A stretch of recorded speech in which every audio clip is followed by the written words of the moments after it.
My God, I hate drugs. Police hunting down two men who shot a priest dead in Nueva Ecija Sunday night.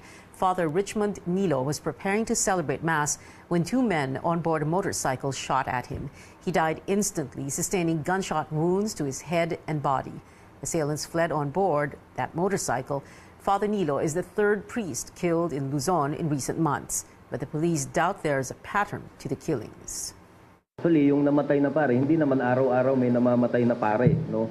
At hindi naman siguro pwedeng mag-engage yan na we will say or everybody or anybody would rather say na tayo ang least peaceful sa buong mundo or pangalawa dun sa least peaceful sa no. These are isolated cases, remember. But then again, itong mga patayan na to, hindi naman natin pwedeng pabayaan din. The Archdiocese of Cabanatuan spoke out against the latest killing. It says, quote, "We condemn in the strongest possible terms and deeply mourn the brutal murder of Father Richmond Nilo and the escalating violence and culture of impunity in the country, even against helpless clergymen," unquote. Malacanang also condemns the killing and says the investigation into the incident will be given top priority. More tributes pouring in for renowned chef Anthony Bourdain. His fans have turned the New York restaurant where Bourdain shot to fame as a chef back in the 1990s into a memorial. Fans taped tributes on the door and walls of the shuttered restaurant. They placed printouts of his pictures outside, along with messages and the hotline for a suicide prevention network. Bourdain died by suicide on Friday. The chef was in France working on an episode of his CNN series, Parts Unknown, when a friend found him unresponsive in his hotel room. He was 61. The recent deaths of pop culture icons have brought mental health to the forefront of discussions. At the core of the issue, depression. How do we deal with it? Our Makoy Popioko talks to a psychiatrist and a mental health advocate to learn more.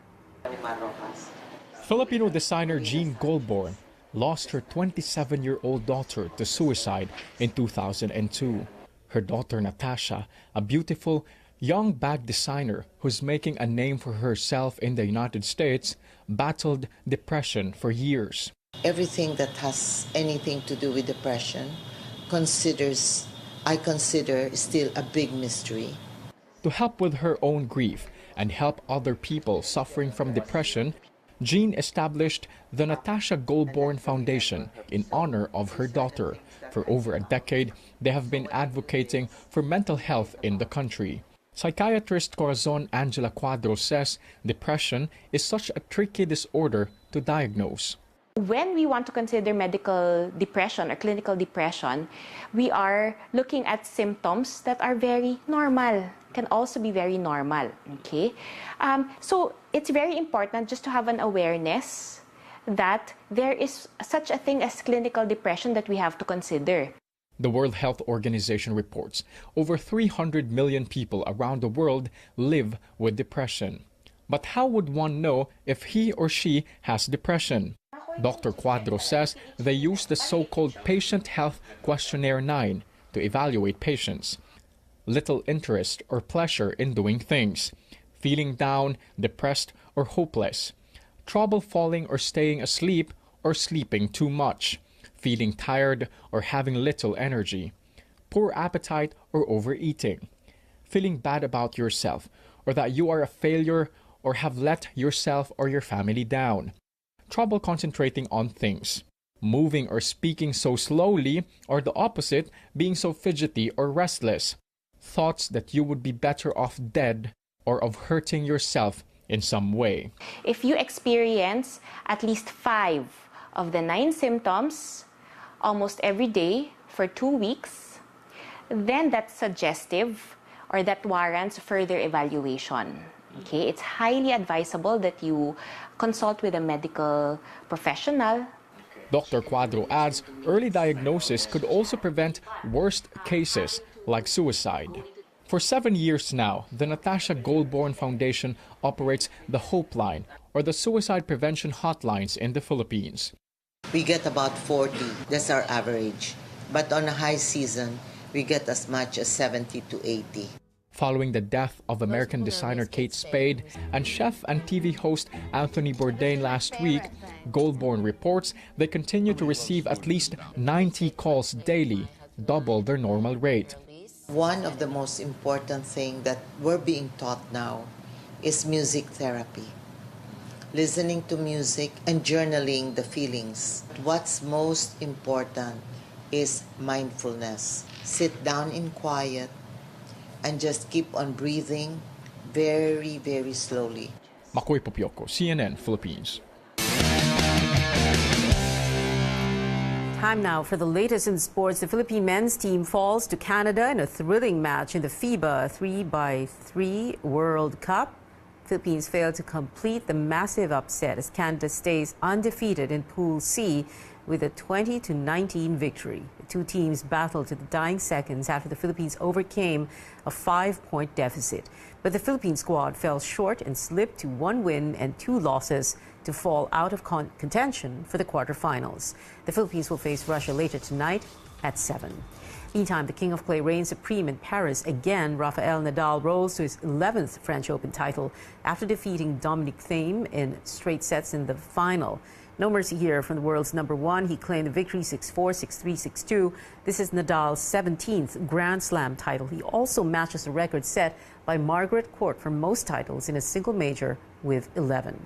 Catch more sports stories and game highlights tonight at 10 on Sports Desk with Charles Tew. Philippines' rapid economic development demands a steady and reliable energy supply. The power sector is constantly evolving to meet these needs. In this special week-long presentation, learn how the state transmission provider is fueling growth and powering up the country.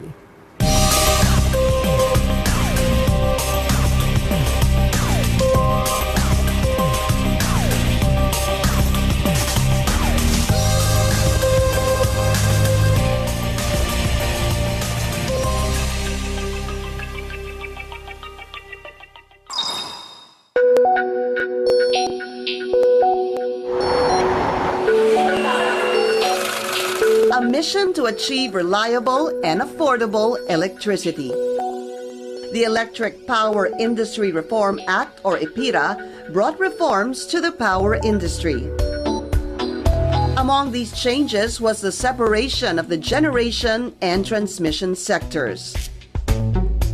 The National Grid Corporation of the Philippines, or NGCP, runs the transmission sector and acts as a bridge between power generators and distribution utilities. Gusto natin mapaganda yung pamamalakad ng kuryente. Ay nagkaroon ng pag-aaral tungkol sa hihiwalay yung generation, sa transmission, sa distribution.